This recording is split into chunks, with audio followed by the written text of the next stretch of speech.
people were actively abusing children and producing pictures for others in the club, people like you. That's not true. They weren't producing them for others.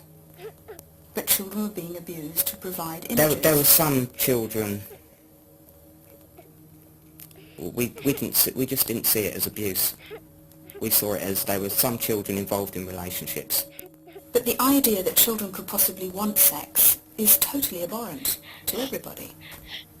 Not to us.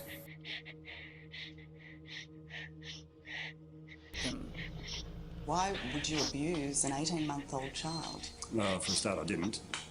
And well, that's not true, is it? It is true. No, I'm sorry, you're wrong. Oh, I'm sorry. How old was she? Huh?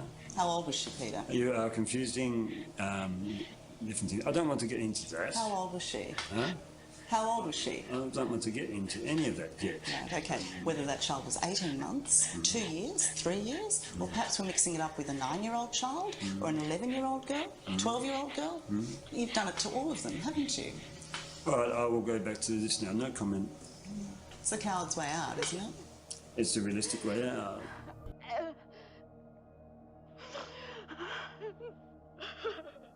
Welcome to Human Monsters.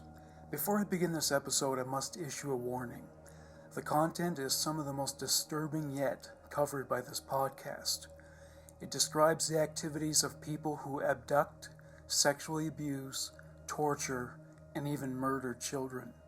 This material promises to be highly disturbing to sensitive individuals.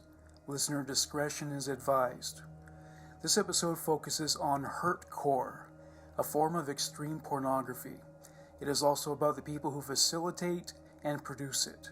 Hurtcore typically consists of the infliction of torture, degrading physical, emotional, and sexual violence, and pedophilia. For some of its most overzealous consumers, a Hurtcore snuff film, a video depicting the rape and murder of a child, is the elusive and highly sought-after holy grail of Hurtcore. Consent never factors into the production of Hurtcore materials. Etymology. Hurtcore is a portmanteau of hardcore and hurt.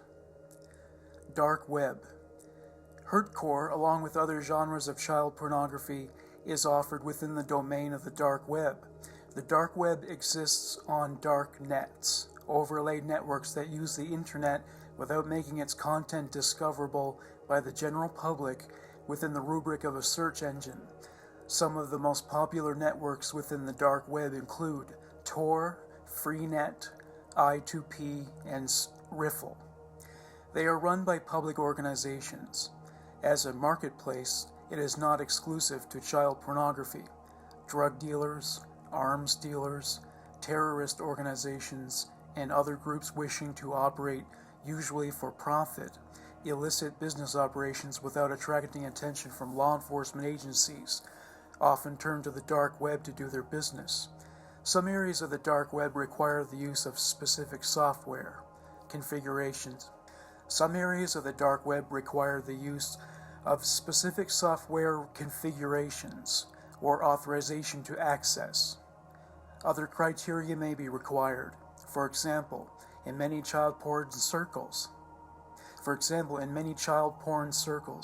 admission may only be granted if the interested party can prove they have child pornography of their own. The people who own and manage dark websites are well aware of the efforts of law enforcement to infiltrate their world and prosecute all parties involved. Due to this, most members and staff are wary of outsiders. Software like Tor acts as a cloak of invisibility on the internet. One can browse any site and no interloper can track their activities. Because the information at these sites is so heavily encrypted, the geographic location and identity of the proprietor is nearly impossible to obtain. Notable producers of Hurtcore. Matthew Falder. Matthew Falder is an English sex offender. He was charged and convicted for creating and distributing Hurtcore content. His crimes. In 2013, a 15-year-old girl only known by the alias of Victim5 placed an ad on Gumtree, a free internet-based classified site. Her intention by taking this action was to purchase a dog. She was puzzled and disturbed by one of the emails she received. The respondent claimed to be a woman named Liz and an artist. She vowed to buy a dog for the girl. What she required as payment was a topless selfie from her to be used as a model for a charcoal drawing.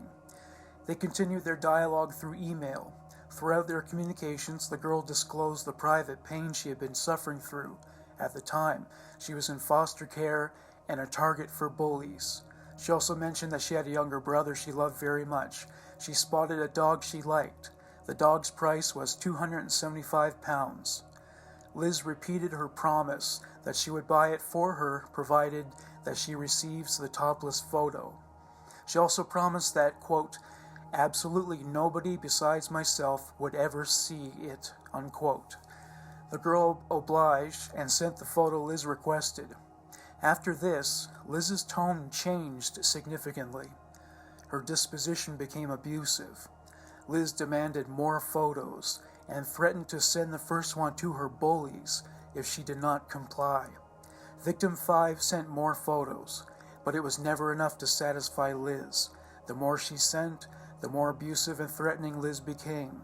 The instructions she gave for the photos became more explicit. Reading Victim 5 the Riot Act, Liz wrote, I will do everything I can to make your life awful. She told Victim 5 she would mail the photos to everyone on her street and school. She threatened to contact social services and arranged to have her brother taken away and placed in a home for disabled children. These actions would serve as retaliation for any reluctance or refusal on Victim 5's part to pose naked in degrading positions for Liz. She was also ordered to hold up signs bearing messages such as, I am a slut, and I look after my disabled brother, and now I am being forced to strip. At one point, this all became too much for Victim 5 to bear, and she told Liz she wanted to commit suicide. Her appeals for clemency fell on deaf ears. Liz only demanded more pornographic photos. Victim 5 was hospitalized after an overdose on an unnamed substance. Meanwhile, the presence identifying as Liz blackmailed other young girls. One example was a schoolgirl who was forced to record a video of herself eating dog food while naked on the floor. In another photo, she licked a soiled toilet brush and a used tampon. There were other photos wherein the girl spread her legs apart, exposing her genitalia, and held up a handwritten sign that said, I hate niggers.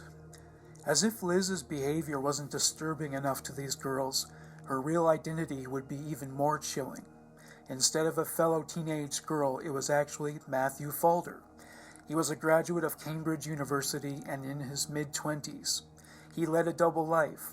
He researched geophysics for a living, hung out with his university friends, and spent time with his girlfriend. Outside of these activities, he used encrypted email addresses to blackmail girls into taking video and stills of themselves, performing acts that left them feeling humiliated and degraded. He would, in turn, disseminate the images in the dark web. Nothing satisfied Matthew Falder carnally more than seeing children suffer.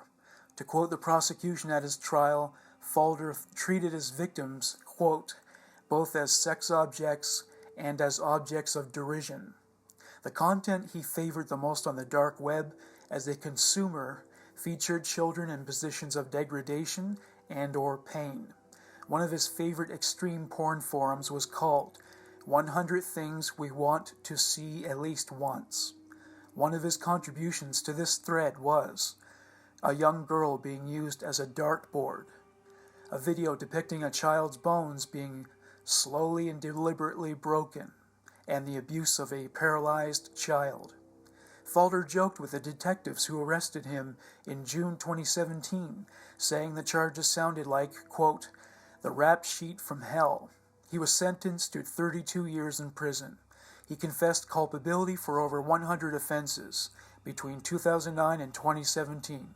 His online crimes involved people who ranged in age between their early teens to their 30s. Whatever appeal his attorney made in an effort to rehabilitate his image and reduce his prison sentence, it wasn't enough to convince the judge. Judge Philip Parker described Falder's crimes as, quote, a tale of ever-increasing depravity. You wanted to assume total control over your victims. Your behavior was cunning, persistent, manipulative, and cruel. It was the first successful prosecution in the United Kingdom's legal history for crimes linked to Hurtcore. British police became alerted to Falder's presence and activities during his involvement with a website called Hurt to the Core. He was alternately known by usernames such as In the Garden, 666 Devil, and Evil Mind. The investigation was conducted in 2013. At the time, Hurt to the Core was the most notorious Hurtcore site in the world. Membership numbered in the thousands. Hundreds of them distributed child porn images. Falder participated in many chat forums on the site. Examples of discussion topics: producing kiddie porn for dummies, toddler child porn star, 3 men and a baby, butchered bitches, youngins bound, crying rape. Falder created a thread called Need Ideas for Blackmailed Girl. It was always where he posted images and videos that were sent to him by his blackmail victims. He took pride in crafting an image of himself as the, quote, original blackmailer. Matthew Lux Graham. Matthew Graham, known alternately as Lux and King of Hurtcore, was the mastermind behind Hurt to the Core. At the time of his arrest in 2014, he was found by police to be a 22-year-old nanotechnology student.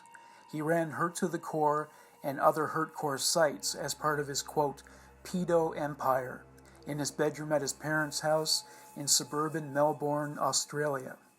Headings on Hurt to the Core include child sex and prostitution, where and how to find kids to have sex with, links, guides, and security, everything you need to keep you safe and well-informed in the pedo world, boy pictures, pictures of delicious little boys, girl pictures, pictures of yummy little girls, adult, pictures of 18-plus pornography, as well as gore and torture, boy videos, videos of sexy little boys. Graham confessed to encouraging a Russian pedophile to kidnap, rape, torture, and murder a 5-year-old girl. Nobody has been able to confirm if the party in question followed through with the plan. Graham also shared a video whose content was so dark and disturbing that many assumed that it was an urban myth. They felt it was impossible for such a heinous crime to have been committed, let alone photographed. The video is entitled Daisy's Destruction. It consists of an 18-month-old girl who screams as she is tied up by her legs. As she hangs, she is subjected to beatings, rapes, and other forms of torture by a woman concealing her identity by wearing a mask. The film was sold to pedophiles and Hurtcore enthusiasts in the dark web for $10,000 each. In the name of freedom, as he put it, Graham obtained the video and made it available on Hurt to the Core for free. His reflection on the experience. At first I felt ashamed in myself for being attracted to such a thing. But as time went on, I slowly grew more accepting of myself. It wasn't until I came across the torpedo community that I was able to truly feel comfortable with attractions. Graham was sentenced to 15 years in prison in 2016. The judge referred to his crimes as, quote, pure evil. Peter Scully. Though he denies it, Peter Scully is accused of making the Daisy's Destruction video with his assistant Liesl Margallo. The video was made in the Philippines, and it is there where he is imprisoned after being convicted of child murder, torture, abuse, and the production of child pornography. It is not just for Daisy's Destruction, but for other videos he made for his production company called No Limits Fun. The tagline for Daisy's Destruction was, "Watch Daisy's mental ruin as she learns how to please her mistress." There are two other girls in the Daisy's destruction video. A girl named Liza sustained permanent injuries but survived the ordeal. 11-year-old Cindy was murdered, allegedly by Scully. She was raped, tortured, and forced to dig her own grave before being strangled to death with a rope. He offered a pay-per-view video streaming service online for pedophiles so that they could watch children being sexually abused and tortured in real time. The victims were signed over to Scully by their parents because they were among the most impoverished members of the Philippine population, and he offered to feed, clothe, house, and educate the children. His girlfriends and assistants also participated in the abuse and solicitation of the children. The consequences Matthew Graham, Matthew Falder, and Peter Scully face for their crimes are well-deserved, but it has not been enough to vanquish the problem overall. Dark web sites similar to Hurtcore continue to pop up, and they are run by people who are just as diabolical as the aforementioned individuals. The technology that makes their sites difficult to discover and infiltrate continues to evolve and increase in complexity. In other words, there is no proverbial trail of breadcrumbs to find. In pursuit of the purveyors of Hurtcore content, law enforcement continues to shoot into the dark. Evil BB.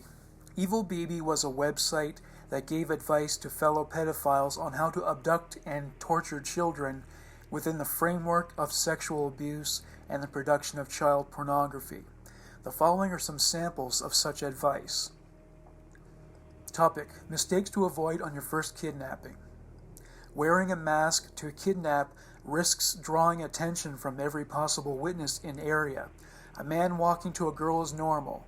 A masked man walking to a girl is a kidnapping in progress. Simple alterations of appearance only needed. Don't use duct tape. It captures trace evidence. It has properties can be used to identify brand, then selling location, and time of sale. The glue from the duct tape stuck on the skin can trap your own hair and skin on it. Use a pillowcase for a hood with a zip tie. Don't use anything sticky. Sticky items capture trace evidence. Always restrain your victim.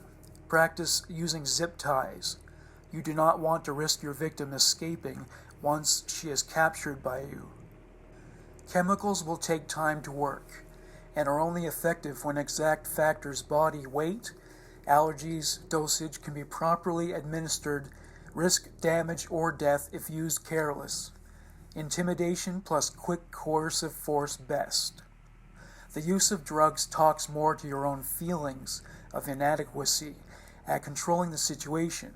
Kidnap is a possible violent confrontational, and if this intimidates you, then only keep imagining. Topic. Buy, rent, child safe verification for sex tourist. A proposal for verification for buyer and seller for sex tourism. Buyer contacts seller with information. 1. Buyer name he will use for contact, not his real name, made up one. This in addition to his first contact screen name. Number 2. A simple sex act with sex explicit message, written in verification photo of potential entertainment. Number 3. Travel dates and price range for tourism packages. Example, Dirt Love from Evil BB contacts Philippine sex guide in message. Hi, PH Sex, Philip here, interested in tour with your sexy friends. Travel there 6/7/19/6/18/19. That's a date. In greeting photo, I like to see girl about 7, suck dildo with message, quote, sexy dirt love Philip, I want your cock, unquote. Looking to spend $500 to $800. Topic. Stabbing. Stabbing is a good form of torture when applied under total control of the victim. She must be bound. She needs to be very immobilized so you can enjoy the experience. Otherwise, it struggles for both and exhausting. Since this would be in a place where you designate as the play zone, zip ties or handcuffs and leg cuffs can be used. Rope only if you know your knots. Duct tape for such heavy activity is not recommended. Sweat and struggling deteriorate its effectiveness with each passing second. Start with pinpricks. Light blade tracing, barely breaking skin, then shallow stabs and cuts. Anything deeper and you risk things going too quick. There's not really a way to medium stab, so once it progresses to it, then the end is near. Study her face, her eyes, enjoy her moans and screams. Don't rush. You can use salt or other irritants for added pleasure. When crime stories are reported, many times the story is filled with how brutal the victim was stabbed dozens of times. Reader thinks the killer was brutal, but that might really mean it was a sloppy, near out-of-control event.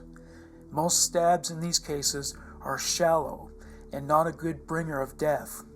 Lots of screaming and chasing around causing commotion, which might alert others.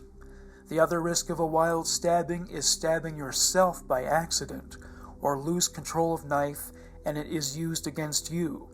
Then you the one in need of help. No good. Stabbing should be by surprise and directed toward vital areas like throat, angled diagonal in between the collarbone, driving knife deep, or kidneys, driving knife deep, then ripping it across the body, but keeping the blade sunken. The wound channel is to be wide and deep. The frequent mistake of stabbing is pulling out too fast and not driving the knife deep and using the blade to tear open the wound. Even if you stab the thigh, if you drive and rip enough, you will hit the femoral artery. The side below the armpit gives opportunity for lung puncture. A different technique is grab your victim and throat from behind. Automatic response is to push head down to fight off the choke. This exposes the base of the skull for the killer stab. Feel the center back of your skull, then move down to this soft notch below the curve of the skull, which is the target. Squeeze hard enough to make her choke, but then move your hand out of the way, or risk stabbing yourself when driving the knife in with full force. You could grab the upper back of her skull, pressing it forward before you stab deep. If you skip the choke, she might spin around before you have the chance to kill or stab her.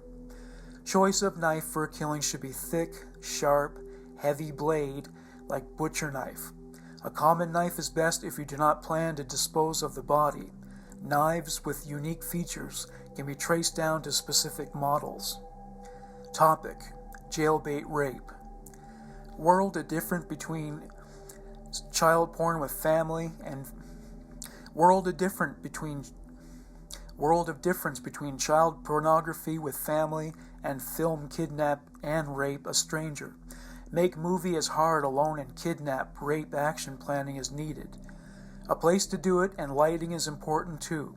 With all this effort, most people want something for which it stays in private exchange and not released free.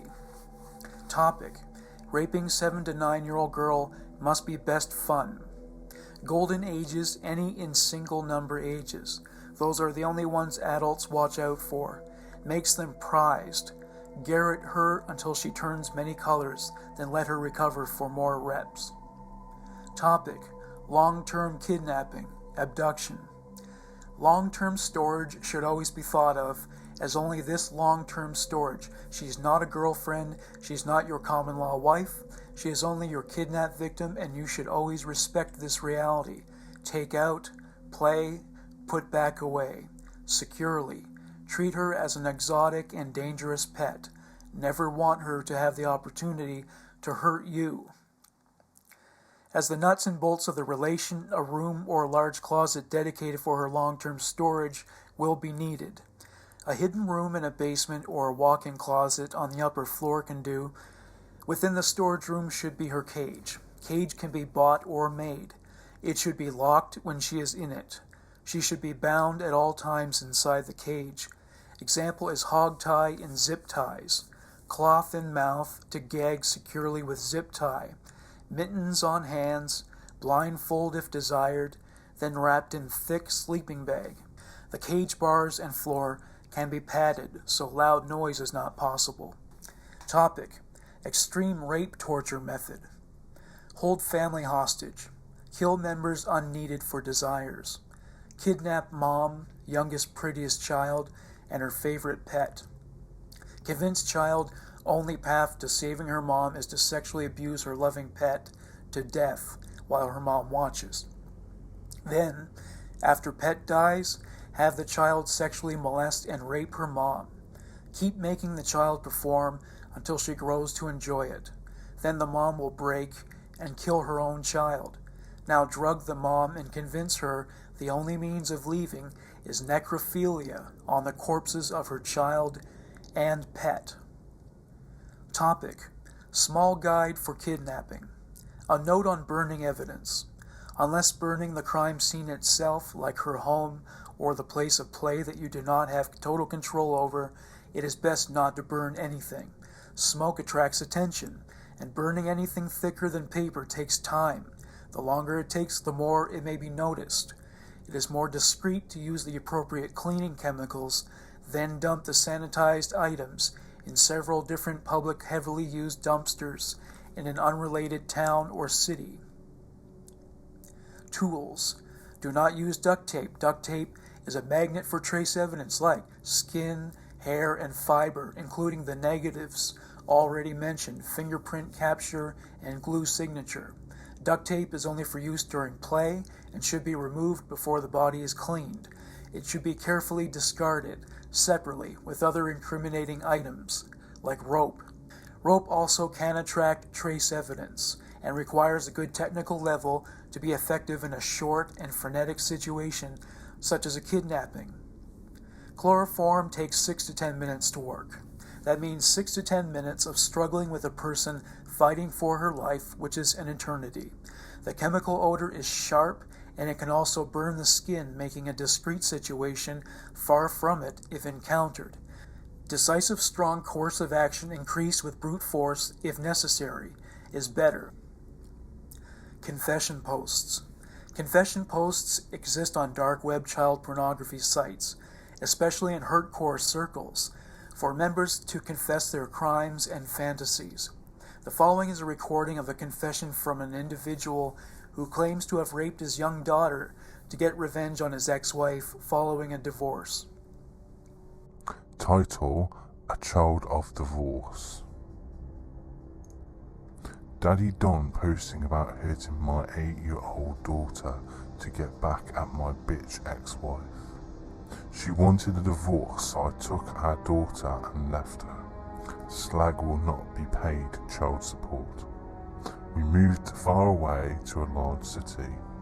First night I started off as the nice and good daddy. Good meal and ice cream dessert. My daughter smiled for the first time since we left home, which gave me a rigid hard-on. I smiled back, then smacked her chubby face, sending the runt cunt flying into the wall. She passed out, giving me time to set up the minicam. I woke her up by ripping off her t-shirt and her tan-clothed shorts, stripping her naked except for her white socks. Forcing her onto her belly, I bound her wrists with twine, flipped her onto her back as she hysterically cried like a little bitch. Fuck, so I shoved her powder blue panties into her mouth.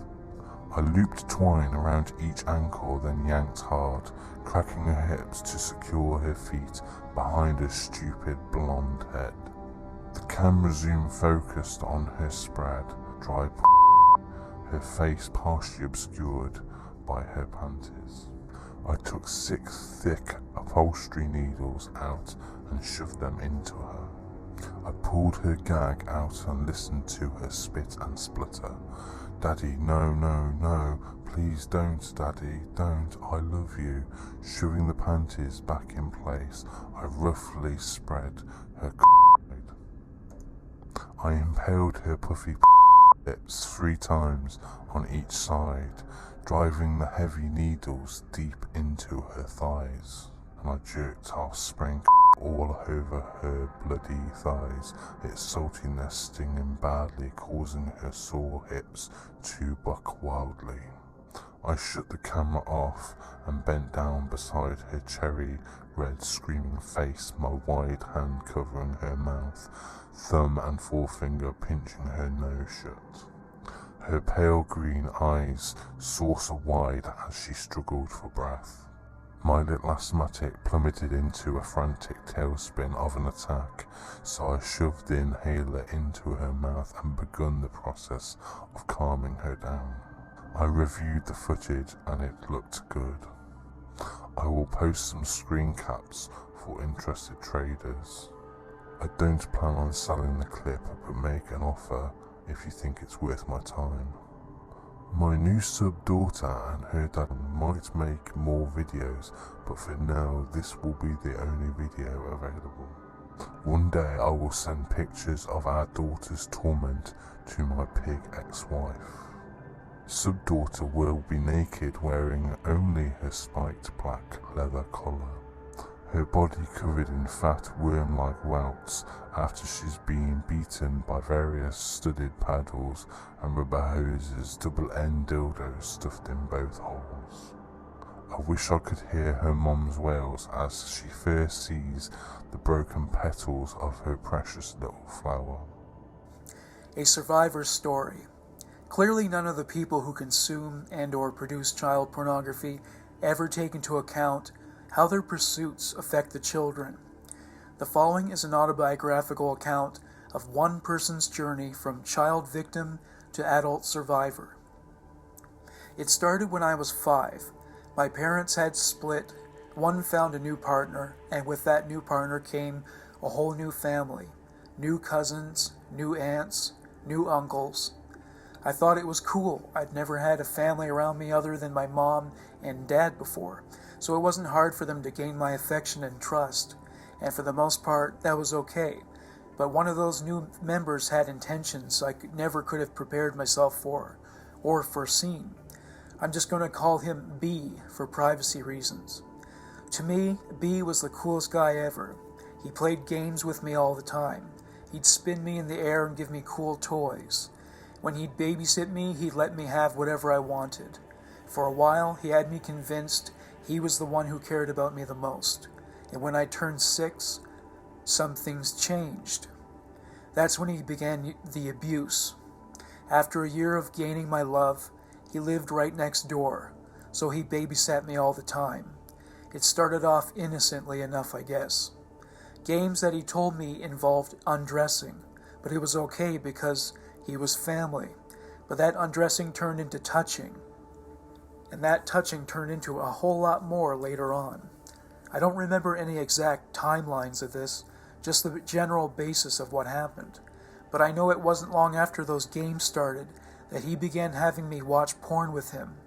Adult porn, child porn, and bestiality porn. Gradually, Hurtcore porn made its way into the mix. I remember feeling nothing but fear. He was already regularly having sex with me and recording it. Who was to say he wasn't going to try and hurt me like this too? He never did. I think that's only because he knew someone would find out if he did, but he had so many of those videos. Kids, younger and older than I was at the time, having bones broken and cigarettes put out on their genitals. Imagery too graphic for me to ever forget. But he loved it. Sometimes I would cry and he'd hold me and remind me it was just a game, right? The softcore porn was a way to train me on how to act, so he could record me and make sure people would think it was pretty enough. And the bestiality porn was to show me other people did it too, so I wasn't as grossed out by what he made me do with his dogs. This cycle carried on for just over a year. I was 7 when it stopped, because he had to move away. And it broke my heart. Despite the abuse he put me through, he had really convinced me he loved me, and that sexual attention was necessary. I developed hypersexual tendencies at age 7 because of him, so I turned to the internet, finding anyone who would give me that attention. I referred to B as my boyfriend to everyone, including family, who just laughed it off as cute behavior.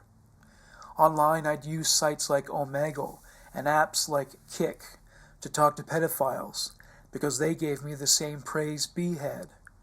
It wasn't until I was 10 or so that trauma really set in, when I started understanding that what he had done to me was abuse. And with that understanding that I had been abused and couldn't tell anyone, came a plethora of behavioral issues. I started having nightmares. I couldn't go out in public for years without looking at every single adult and every single child and wondering how many of them were pedophiles, how many of the kids I walk past every day are being abused. I still struggle with those thoughts pretty frequently today. And the nightmares were oftentimes about those kids in the porn he made me watch. It made me so angry. I wanted to go rescue those kids, and I couldn't. I had absolutely no way to know if they were okay now or not. I struggled and continue to struggle with hypersexuality, but it was extra hard from 10 to 14 or so, because anytime anyone touched me, even just for a hug, I would hit them and scream and cry. I threatened suicide a lot over that time, started self-harming at 10, and still struggle sometimes. And occasionally, those suicidal thoughts were accompanied by homicidal thoughts. I caused my parents so much distress, constantly had behavior issues, and they had absolutely no idea why. And I never told them, not until I was 15 and in therapy. Which brings me to now. 3 years after anyone else found out. B went to prison when I was 13, not for anything he did to me, though. He only got 5 years for possession of a fuck ton of child porn, none of which had my face. He gets out this year. I struggle still with self-harm, suicidal thoughts, homicidal thoughts, hypersexuality, PTSD, and a whole lot more.